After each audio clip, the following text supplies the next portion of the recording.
Yes ఇప్పుడు నేను start చేస్తా. Hi hi hi. హాయ్. ఇట్రా. ఏటైనది మధుబాబు, క్లాస్ రూమ్ అట్టుంటే మీరేటి ఎటు తీసుకొస్తున్నారు?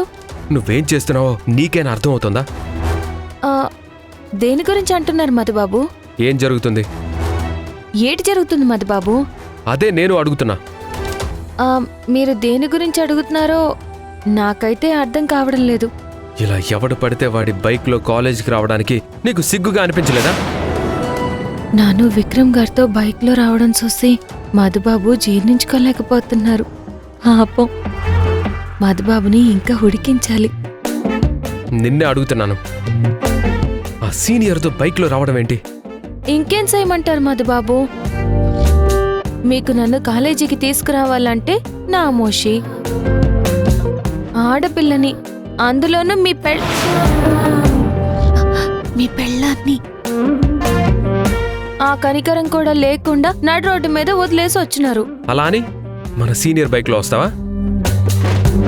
చూసిన వాళ్ళు ఏమనుకుంటారనే భయం కూడా లేకుండా. నేనేట్ చేయను మధుబాబు. ఆటో కోసం నిల్చునుంటే సీనియర్ వచ్చారు. కాలేజీ టైం అయిపోతుందని తీసుకొచ్చారు. అయినా ఈ కాలేజీలో విక్రమ్ గారి గురించి తెలియని వాళ్ళు ఎవరున్నారు? ఎవరినడిగినా సరే అతను మంచివారనే కదా చెప్తారు. మంచోడంట మంచోడు, వేస్ట్ ఫెలో. అలాంటి మంచోడి బైక్లో రావడానికి భయం ఎందుకు మధుబాబు? అయినా సరే నువ్వలా రావడానికి వీల్లేదు. అలాంటప్పుడు మీరే మీ బైక్లో తీసుకురండి. అది కూడా కుదరదు. అప్పుడు నా ఇష్టానికి నన్ను రానివ్వండి.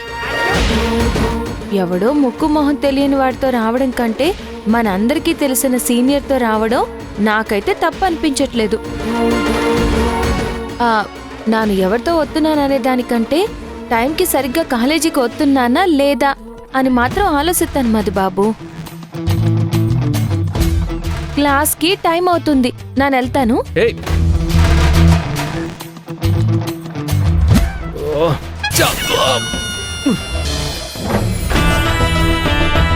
ఏంటి సీనియర్ గారు, మీరు స్మార్ట్ అని విన్నాను కానీ మరి ఇంత స్మార్ట్ అని ఎక్స్పెక్ట్ చేయలేదు. దేని గురించి అంటున్నారు? శ్రీలక్ష్మి గురించి.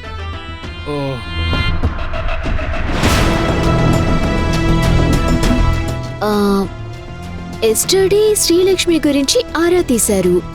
టుడే శ్రీలక్ష్మిని మీ బైక్ లో కాలేజ్ కి తీసుకొచ్చారు. సూపర్ మీరు.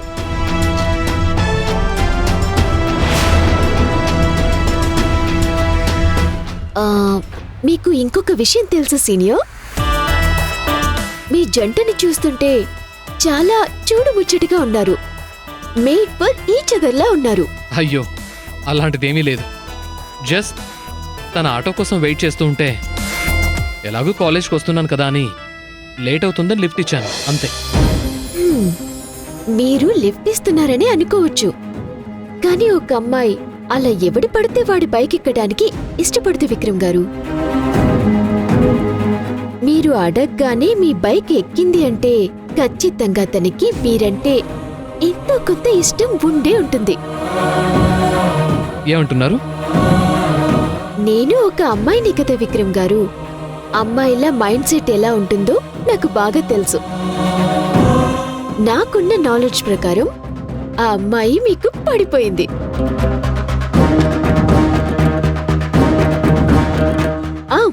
చూస్తూ ఉండండి, తొందరలోనే ఈ విషయం మీకు అర్థమవుతుంది. Anyhow, all the best senior.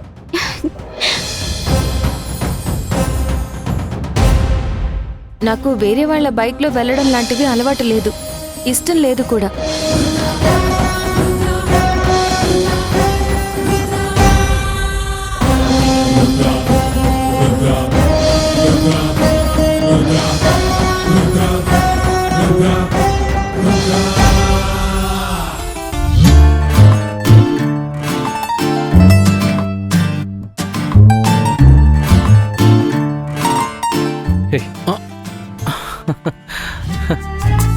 Risha ఎక్కడుంది?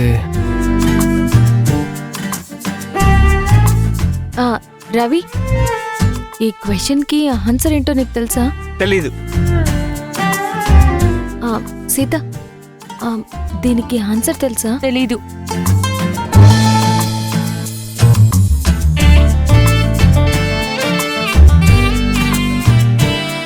మధుబాబు, దీంట్లో నాకు చిన్న డౌట్ ఉంది, మీకు తెలిస్తే చెప్తారా? నాకు తెలిసినా నీకు చెప్పను. అదేదో తెలీదనే చెప్పచ్చు కదా మధుబాబు. సరే సరే, ఎవరినైనా అడిగి తెలుసుకోవచ్చా? అది నన్నెందుకు అడుగుతున్నావు? నాని ఎవరితో అయినా మాట్లాడితే మీకు నచ్చట్లేదు కదా, మళ్ళీ పక్కకు తీసుకెళ్లి క్లాస్ తీసుకుంటారు కదా.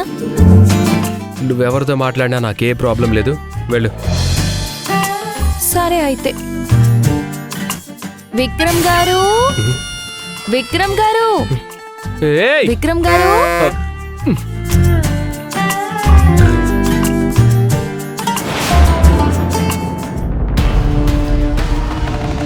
ఇప్పుడు ఏం చేయబోతున్నావు త్రిష? వెళ్ళి కలర్ పేపర్ ప్యాడ్ తీసుకునిరా, వెళ్ళు. వెళ్ళు. హ్మ్. ప్యాడు పేపరా? దేనికి త్రిష? ఒక్క ప్రేమ లేఖ రాయబోతున్నాను. ప్రేమలేఖ మ్యాడీకా? కాదు, విక్రమ్కి. ఆ? విక్రమ్ కంటే మన సీనియర్ విక్రమ్ కా? ఎస్. ఏంటి త్రిష, నీ చూపు మ్యాడీ పై నుంచి విక్రమ్ వైపు మళ్ళిందా? చిచి, వాడికంత సీన్ లేదు. ఎప్పటికీ నా హీరో మ్యాడీయేనే. శ్రీలక్ష్మితో నేను ఆడబోయే ఆటలో విక్రమ్ ఒక్క పావు మాత్రమే. త్రిష, ఇదిగో. కూర్చో, చెప్తాను.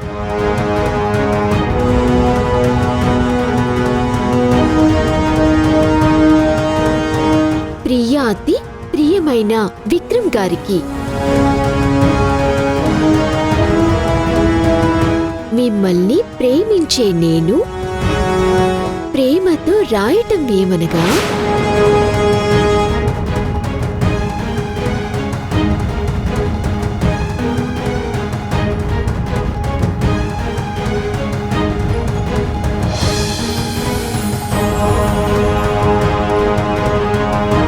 అర్థమైందా? అర్థమైంది.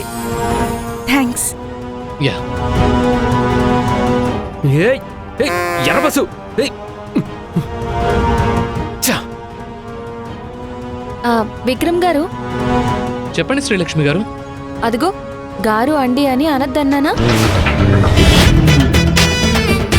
చెప్పు శ్రీలక్ష్మి. నాకు ఈ సబ్జెక్ట్లో డౌట్ ఉంది, ఒకసారి చెప్తారా? చెప్తాను. ఏంటా డౌటు? ఈ క్వశ్చన్లో నాకు ఒక చిన్న డౌట్ ఉంది. ఏది చూపించండి.